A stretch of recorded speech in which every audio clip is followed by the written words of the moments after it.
Hi, this is Leila Viss from 88 Creative Keys and 88pianokeys.me, and you are listening to the Musicality Podcast.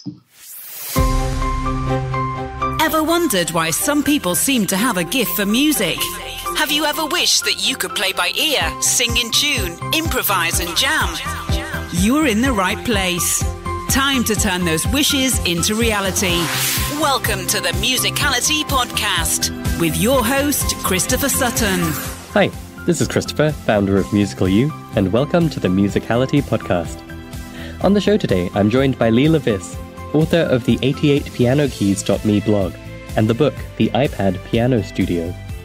In her own piano studio, Leila specialises in helping students be more creative on keyboard, and together with Bradley Sowash at 88 Creative Keys, she runs workshops and provides online training to help other teachers to empower their students creatively. As you'll hear in this episode, Leila knows from personal experience what it's like to not feel creative as a musician, and to learn it step by step in a practical way. And so it was fascinating to hear how she did this and how she now helps others to do the same. In this conversation, Leila shares 3 pivotal experiences that opened up a route for her to become more creative, why it might be okay to steal from musicians you admire, and what it means to steal like an artist, and one simple exercise she uses with her students to help them start being more creative on keyboard. I find Leila really inspiring in how she approaches playing and teaching music, and I think you're going to enjoy hearing the specific ways as well as the overall mindset that have enabled her and her students to transform from on-page sheet music readers into free and creative musicians. My name is Christopher Sutton, and this is the Musicality Podcast from Musical You. Welcome to the show, Leila. Thank you for joining us today. Thank you, Christopher, for the invitation. It's an honor. I know you as one of the kind of thought leaders in creativity on the keyboard, and in particular empowering piano teachers to teach their students in a creative way. Were you always a creative pianist yourself, or how did you turn into the teacher of teachers that you are today? Well, that's an interesting question because no, I was not always creative, although I think I really was. Back in the day, I would make up all kinds of crazy things on the piano. I was dancing all over the house. I was quite sure I was going to be on the Carol Burnett show someday. None of that really happened. And what's even more fascinating is that I listened to pop music all the time. Like Toto was my band. And I never even paid attention to what the pianist was doing in that band. It never occurred to me. I took piano lessons, I studied classical music, but I never connected what I was listening to on the radio to what I was doing at the piano. So going back to your question then, I feel like I was steeped in that classical mode, and the very best musicians in my small hometown always knew how to read music. They were great readers. They could sight read, they could accompany. And so I was just kind of right there in the mix, didn't really stand out, but I really did love to play piano and play music. And it didn't occur to me that I really wanted to be creative until I recognized that other people were having a good time doing this. And it kind of made me wonder now, why am I not doing this myself? And basically it came down to the fact that I've been tied to the page forever. You know, that's how I learned. There was no other way to learn than to read from a book and play. And then if I would try and play anything, I really didn't know what I was supposed to play. So then there's that fear of sounding awful. And then it was also kind of embarrassing letting other people know what I couldn't do.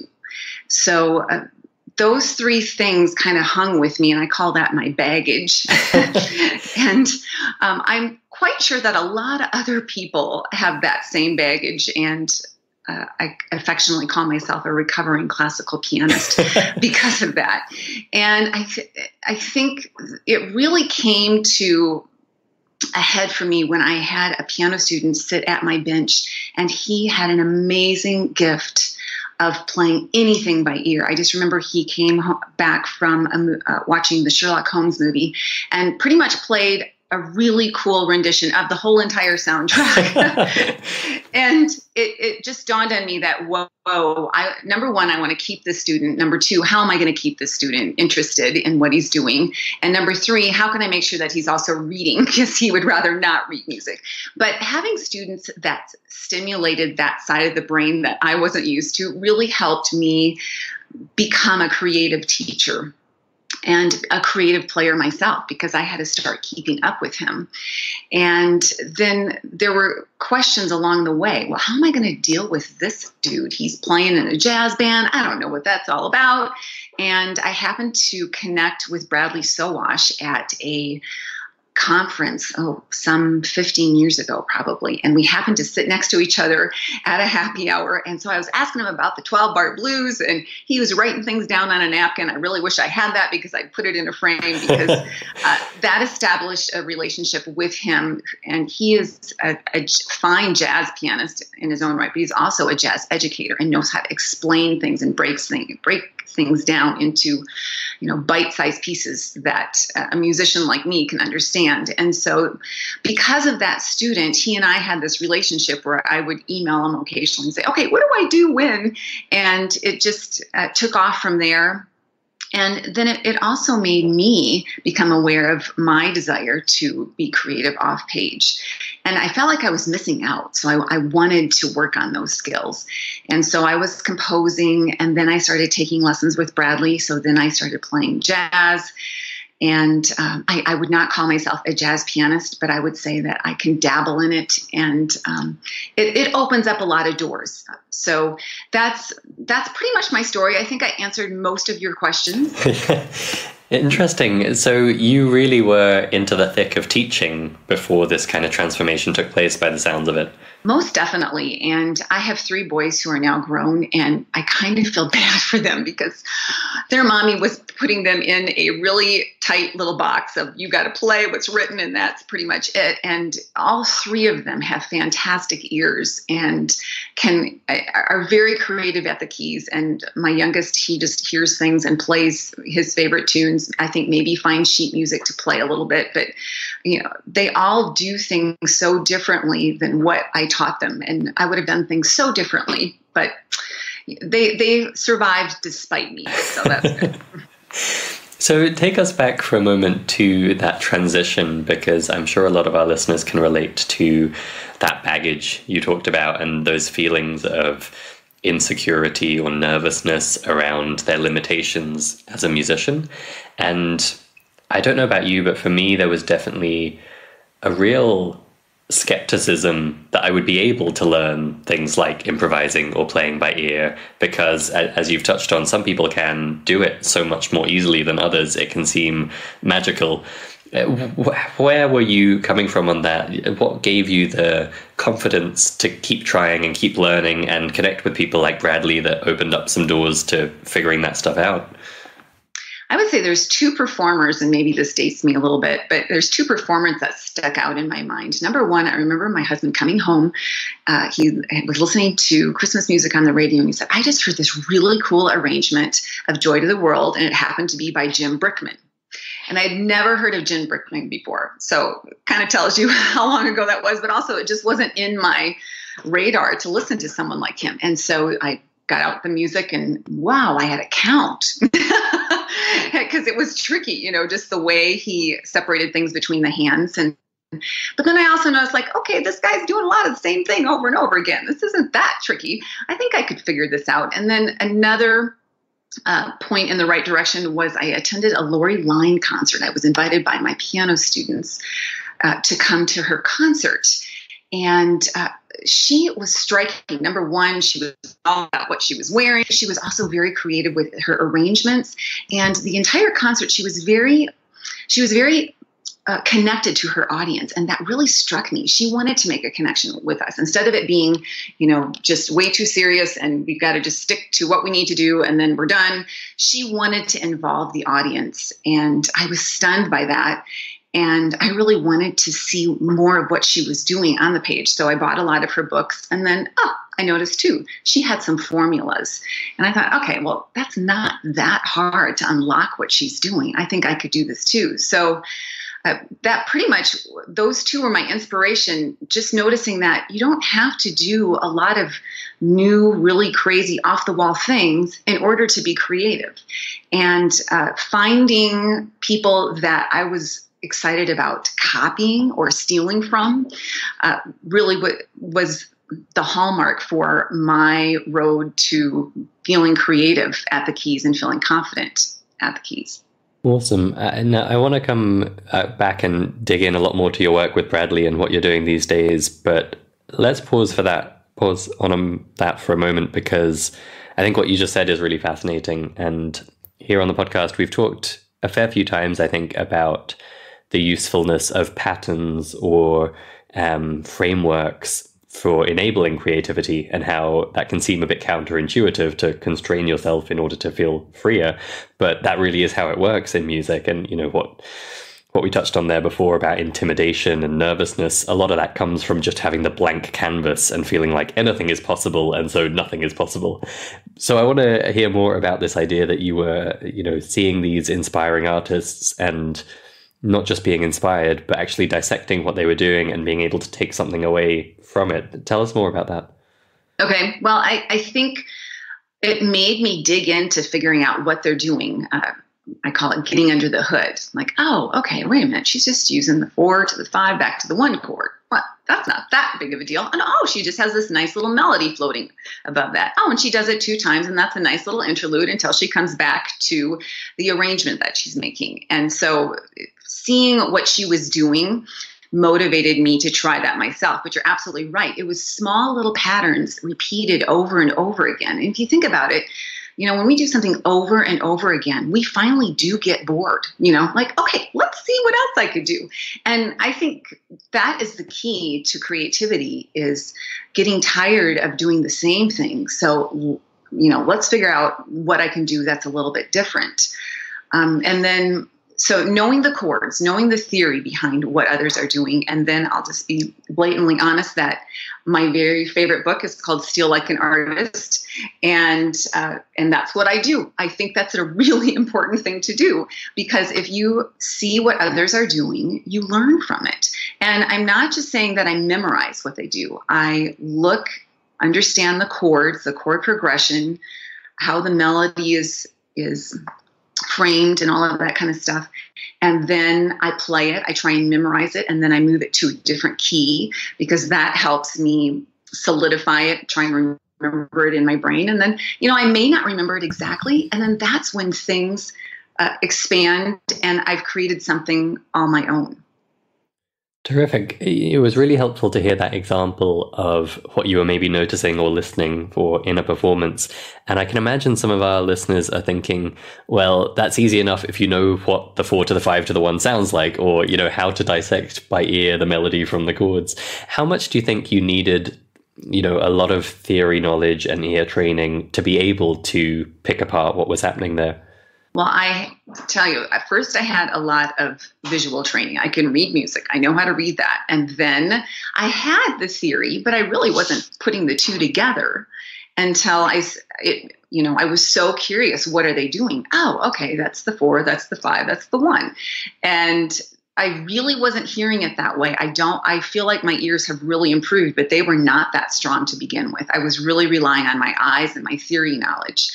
But, you know, as I continue to grow, I can now start hearing those chord progressions and recognize certain things. But I think, you know, it's not really knowing so much. It's more knowing what's very common. And I don't know if you are familiar with the Axis of Awesome and their well-known video of, you know, all those songs based on those 4 chords. Those 4 chords, the 1, 4, 5, and 6 chords, if you know those in any key, most likely you are going to uncover what most people are doing in a piece. And I'm talking mostly pop music or today's standards. Yeah, 100%. And, you know, at Musical we tell our members, like, even if what you want to get into is jazz, you could do a lot worse than starting with the 1, 5, 6, 4 progression, because, you know, those components are going to come up, even if it's 2, 5, 1s you want to be studying. And you're right, like, it's I think you almost don't even need to know the names or the proper music theory for these things. Sometimes if you're listening actively and you're looking for those patterns, you can start to figure out what's going on. I think even if, that video you referenced, for example, that's not really made for musicians, is it? Musicians appreciate it, but anyone can watch that and be like, oh yeah, all those songs sound the same. Got it. Right. Chords are the same. And I think you can go a long way just with active listening. You can. And then what's neat is because things are repeated over and over again, you have this motivation, like, what can I do that's a little different? And I think that's the key is, not trying to grab every color on the palette. Start with the three primary colors. And in fact, that's how I teach my students about chords is the 1 chord is blue, the 5 chord is red, and the 4 chord is yellow. And so those are the 3 primary colors. And then you get tired of just those colors and you want to mix things up a little bit. You like purple, you like teal, you like orange. And if you think about music in that way, you're adding color to your own creativity. But limiting yourself first is really the best way to get started. Tell us more about steal like an artist, because, steal is a dirty word in most circles, but certainly among musicians and artists in general. So how does this make sense? How is this okay for a piano teacher and someone who trains other teachers to be encouraging us to steal? Well, first of all, I did not coin that phrase. It is the name of a book written by Austin Kleon, and I highly recommend you go purchase your own, maybe purchase a couple, because I will hand this to a student and I won't see it again. And that's okay. In my mind, I'm happy if someone has given that or has taken it and hopefully will review it over and over again. But the point of the book is that everything has already been created. There's really nothing original. And you think about it, there's nothing original about those 4 chords, but pop artists still seem to manage to come up with some pretty original things off of those 4 chords. And it's because they've come up with something just a little bit new. But I like what this book is full of quotes. It's a little coffee table book. It's, you can read through it in 45 minutes. So it's not that complicated, and then you're going to want to read it again. But it's full of little tiny quotes, and here's one from Mark Twain. It is better to take what does not belong to you than to let it lie around neglected. And then, he has really good things like don't wait until you know who you are to get started. And, that was empowering to me too. I'm really not a creative pianist. I'm really not a jazz artist that can go play down the road in some bar, but I really would like to do it. And, I think that's okay. Wherever you're at, you can do it. You can get started. And with those limitations, you can feel, confident that you're going to move forward. There's one other one that I think is quite fascinating too. I have stolen all of these moves from all these great players. I just try to do them proud, the guys who came before, because I learned so much from them. It's all in the name of the game. It's a lot bigger than me. And that's by Kobe Bryant. And we all know that he's done pretty well.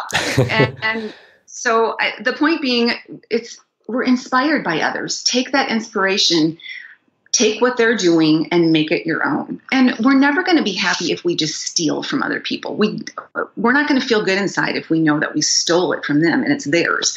We want to make it ours. And I think that's the motivation to change something and make it your own. Very cool. So I think we have a sense of how you changed as a pianist and how you were empowered to start, experimenting and mimicking and trying your own twists on things. Give us an idea of how your teaching changed. Maybe you could do what your lessons were like before that encounter with Bradley, or that phase where you were unlocking this creativity, and what it would be like today. Well, before I was very hooked to a method book, and I tried a number of them and it was okay. I found myself getting bored with that process. And then one of the ways that I stepped out is I called it a lesson book bash, but I decided, okay, let's see how fast we can get through these lesson books. And then with your favorite pieces, let's do something fun and different. Can you add your own intro? Can you add your own outro?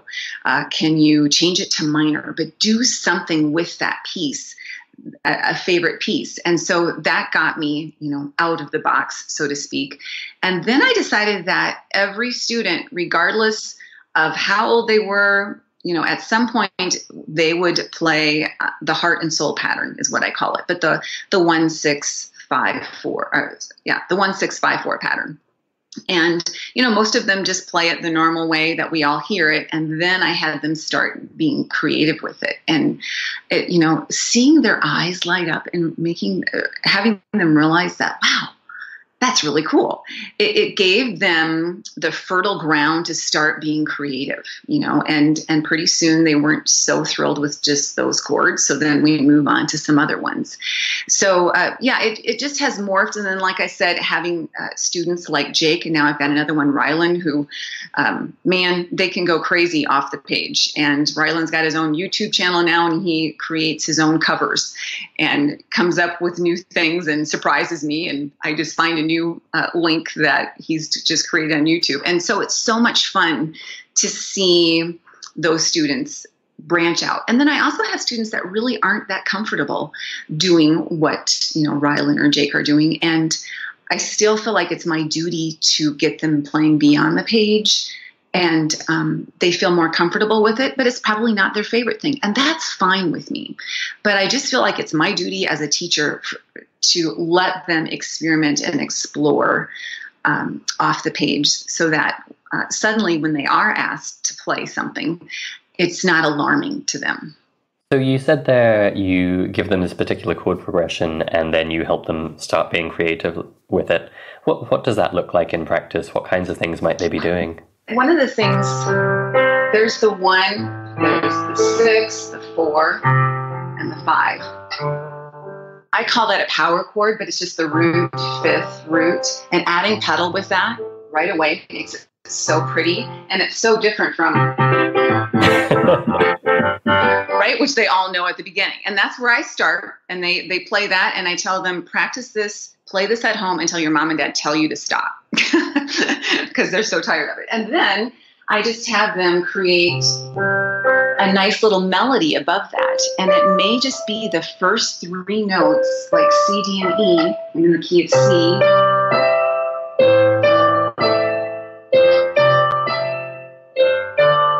Just doing something very simple like that. And then I'll ask them, did you notice when we got to that G chord, that last chord, how it sounded? It didn't quite sound as good. So how about changing that up? Change the right hand when you get to the last chord. And then, number 1, you've got a nice set of 4, because that's what I really try and encourage people to do, is think in groups of 4. And then you've got this beautiful melody. It's not all that complicated, but just when we're getting tired of it, you change it up just a little bit, and I still use just those 3 notes. So does that answer your question? Yeah, lovely. That's great. Okay. And is this representative of the kinds of teaching you do with Bradley at 88 Creative Keys? It's very close. Now, to stretch it out, I use C, D, and E scale degrees 1, 2, 3. Now, when you add the 4 and 5, you get the pentascale. And that's when things get really interesting, because you've got 5 notes instead of just those 3. And what's magical about those 5 notes is Bradley calls them safe notes. I'm going to borrow right from him. And he calls them, when in doubt, pent out. So meaning I can play anything.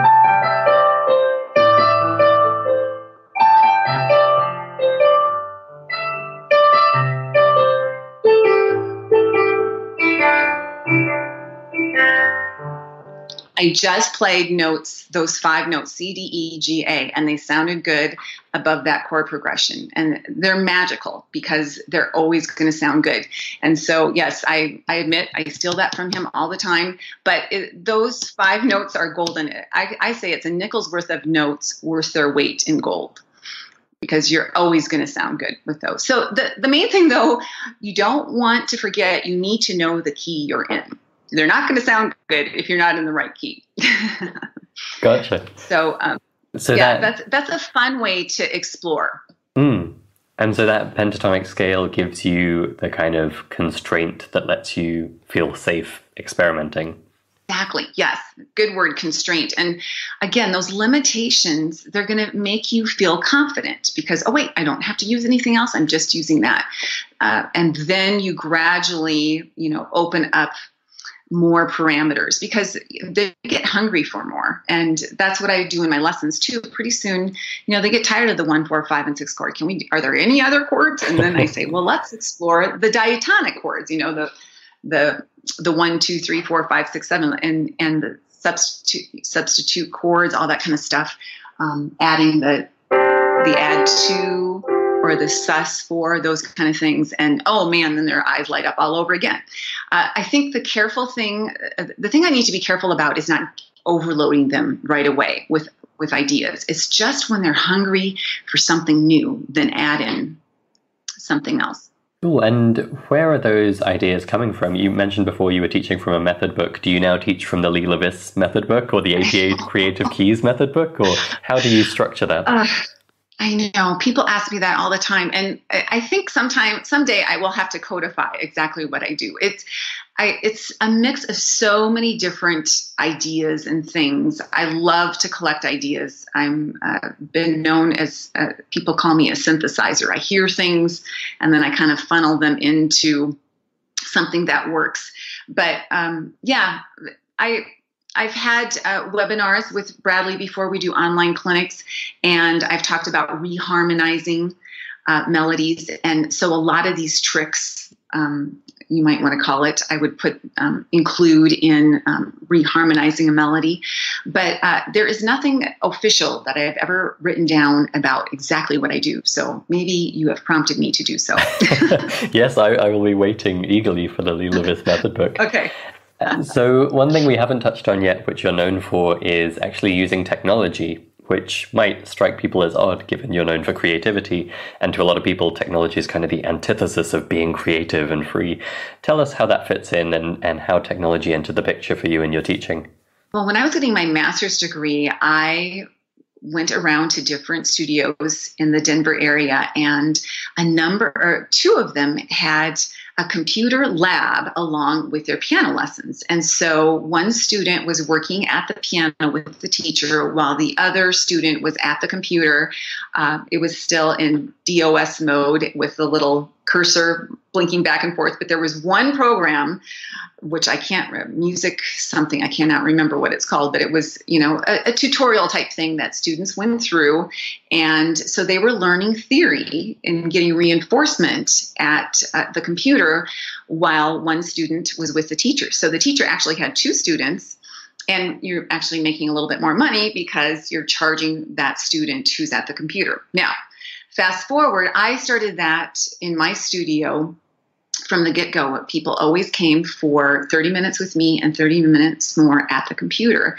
Then when the iPad came out, that changed everything because I was paying hundreds of dollars for software programs. I was dealing with computers that were breaking down. I was dealing with floppy disks that got stuck in the computer. It was all those things. Oh, and then we had the CD-ROMs, right? And then the iPad came out, and oh man, you just tap on the screen and there's this beautiful app.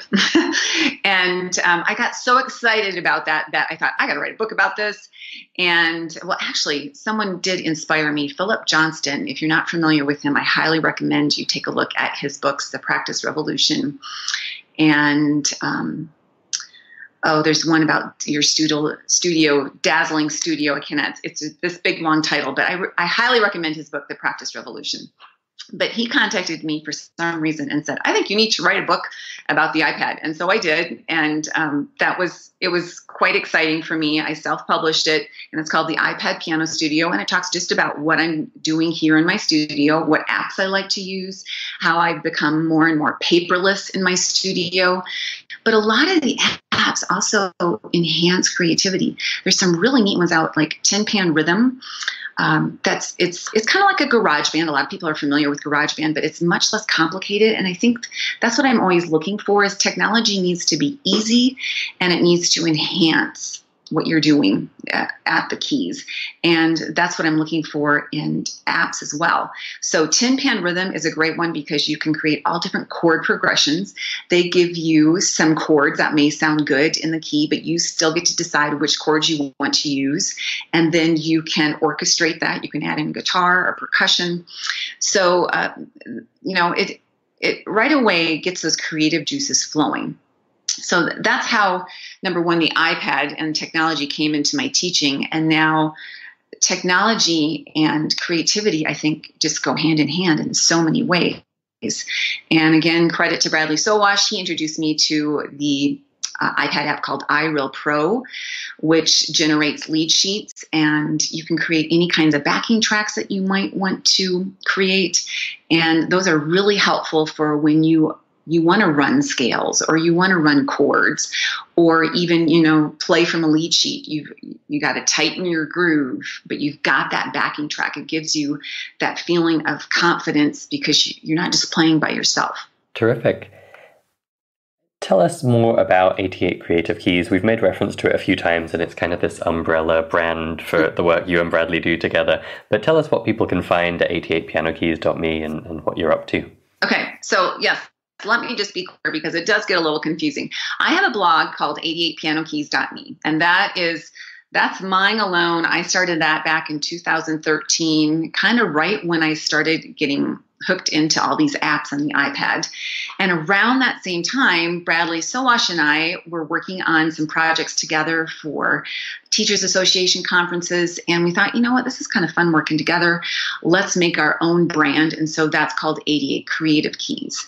And since 2013, we have held workshops. And those workshops are hands-on immersive experiences for pianists, for them to learn how to be creative at the keys. And it was geared towards hobbyist pianists and teachers. We had a hard time finding a hobbyist piano. The hobbyist piano player is hard to find, and I know that Musicality U has found them, so congratulations to you. So we kind of moved over to the teacher realm because we knew that if we trained the teachers in this creativity and teaching more creatively, then that would trickle down to the students that they are serving as well. So right now we have a workshop coming up here in Denver. That is July 10 through 13, and it is, like I said, very immersive. It's hands-on. The first day we invited Thomas Hoops, who is here in Denver as well, but he is a master at getting people off the bench and singing and listening and hearing, and so that'll be really exciting. And then we also have Samantha Coates joining us from Australia, who is a brilliant presenter, and it's really neat because she's kind of coming around too as a classical pianist and seeing the value of teaching by rote, playing by rote, meaning hearing things and being able to play it instead of reading it. And she and I are both completely on board with the fact that if you can hear things and play it, that really helps with your reading skills.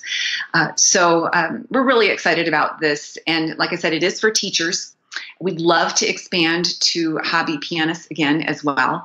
And we'd love to have people join us here. Cool. Well, I say periodically on this show when it comes up that, if any of our listeners are inspired by our guest, but our guest specializes in teaching teachers, don't hold back on checking them out, because we as students and musicians can learn a lot from looking at what teachers are learning. And I know in particular that your two websites, 88 Creative Keys and 88pianokeys.me, have a ton of interesting things that will stimulate. I think what's been clear from our conversation is that creativity is not about magical inspiration and a totally blank canvas. It's about looking for those things that inspire you and the little tools and the patterns or ideas you can take away and make your own. And so I think those two websites are a fantastic place for people to go to kind of explore this idea and find out, where could those sources of patterns and tools and inspirations come from for them. Exactly. Thank you. And if people are looking to get started or learn more about your work, is there anything in particular you'd point them to, maybe a blog post or a resource that they should check out? Well, I do have a blog post, How a Classically Trained Pianist Learned to Improvise, and I think that might be helpful to those who are looking to, number one, hone their skills as an ear player, but also as an improviser. Because I only play by ear more and more because I'm forced to, but also because I want to, and don't think it's just automatic. I think, Christopher, you say that over and over again. It's not just going to happen. It is, you have to do it over and over again. You have to make it a priority, and you will get better. And I think I have a really interesting situation right now in my life. I'm an organist. So again, I'm very from the box, although an organist, usually they were taught to be improvisers as well, and I was not. But I do have a full-time organist position, and just so happens that there's been a change in the choir director position, and that choir director is now also the contemporary band leader. So he and I are just having such a great time because he's having fun crossing over to the classical side of things and having to learn music and conduct and everything. And I'm having a great time because we jam every Sunday on a hymn. And most of the time on Saturdays, I'll say, "Hey, Drew, what are we doing for communion tomorrow?" And he'll say, "Oh, well, let's do this tune. And then, do you got any good chords?" And then he and I start talking, and we actually, what I usually do is send a little voice memo of something that I come up with, and then I scribble over the hymn, some new chords, and then we jam. And I can tell you that I would have not done that even 2 years ago. I would have been kind of, this is scary. And now I just have such a great time. And I think that is proof that when someone else is inspiring you and does something, much better than you, that really helps you grow. And Drew is a kind of personality, that he's easy to work with, and it's a lot of fun. So if you ever have a chance to collaborate with someone who is I wouldn't say opposite, but definitely trained differently than you, it really is a neat opportunity. Fantastic. I think that's terrific advice. And I'll just repeat what you said about pointing people to that blog post. I particularly enjoyed that myself. So we will have a link to that in the show notes for this episode, along with everything else we've mentioned. Thank you again, Leila, for joining us today. It's been such a pleasure to talk with you. Well, thank you, Christopher. And I really respect what you're doing, and I love all your podcasts. I'm a very loyal listener. Thank you very much. The Musicality Podcast is brought to you by Musical You. Learn more at musical-u.com. Well, what do you think? Were there a few ideas there worth stealing? Let's do a quick recap. Leila was trained as a classical pianist, and she began teaching that way, sticking closely to a method book with her students. But a few important experiences opened her up to the possibility of being more creative, and she was able to start learning those creative skills at the keyboard, and go on to share them with her students and with other teachers around the world. Leila shared how 2 performers had broadened her musical horizons, one with a Jim Rickman performance where her husband pointed out his great arrangement of a familiar song, and she was able to dissect it and figure out what made it interesting, and how she could do a similar thing herself. And then a concert by Laurie Line, where she was struck by how connected the pianist was to her audience, and that led her to analyze her music a bit and figure out some of the formulas she was using. Those 2 experiences showed her that you don't need to do a lot of crazy off-the-wall things to be creative, and finding people she was excited to copy or steal from was the gateway to exploring her own creativity on the keys. That notion of steal like an artist is a really interesting one, and I don't think we've talked about it in quite that way on the show before. The point is that even the greats don't start from a completely blank canvas and pure inspiration. They draw on the greats that have come before them. Leila gave a nice example of how she helps her students get started being creative on keyboard by equipping them with a chord progression and an interesting way to play it, then just a few notes or the full pentatonic scale that they can experiment with creating melodies with, safe in the knowledge that it's always going to sound good. The 1, 4, 5, 6 chord progressions and the pentatonic scale she mentioned are both things we've talked about on the podcast before, so check the show notes for this episode if you want to know more about those. Leila was able to use active listening and her sheet music skills to hone in on what mattered in the music that inspired her. She said that strong music theory and ear training weren't necessarily required. This is something you can do yourself just by paying attention and using this principle of first copy what you like and then start changing it to make it your own. It reminded me a lot of our episode with Jeremy Fisher of Vocal Process, where he talked about learning to sight read quickly by absorbing patterns and chunks and vocabulary from different styles of music. And also our episode with Nick Manella of the 10-Minute Jazz Lesson podcast, where he talked about the importance of analyzing and understanding the jazz vocabulary you learn, so that you can make it your own, rather than reproducing it verbatim like a robot. It's all about building up your own store of ideas and patterns and musical concepts that you can then apply in your own creative ways. The third big moment in Leila's story was connecting with Bradley Sowash at a teaching conference and starting to learn from him more and more ways to open up creativity on the keyboard. And that's led on to an ongoing collaboration, working with him to help other teachers learn to do this.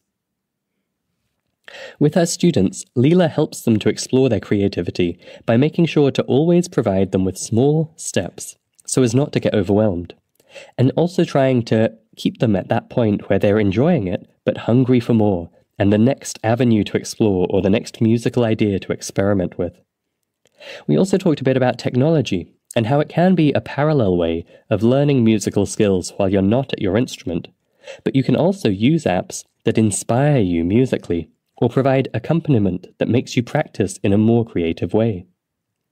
Leila writes and shares her own teaching resources and projects at 88pianokeys.me, and she collaborates with Bradley Sowash at 88 Creative Keys, offering live in-person workshops as well as online webinars. If you've enjoyed this episode, then definitely do check out both of those websites, and we'll have links to them in the show notes for this episode. I think what really comes across in Leila's story is that although she's now one of the leading figures helping piano teachers enable their students to be more creative, she herself is continually open to learning and stretching herself further and further in her own musicality. I loved hearing about her new collaboration as an organist and how that's bringing fresh challenges each week, and she's actually relishing the chance to learn along with a musician whose abilities complement her own. It's a great illustration of how far and how fast you can transform as a musician if you take that attitude of openness and belief that you are capable of more than your past training has taught you. Thanks for listening to this episode. Stay tuned for our next one, where we'll be picking up where we left off in our recent episode on audio frequencies, what they are, and why they're worth knowing about for you as a musician. Thank you for listening to the Musicality Podcast. This episode has ended, but your musical journey continues. Head over to musicalitypodcast.com, where you will find the links and resources mentioned in this episode, as well as bonus content exclusive for podcast listeners. That's Musicality.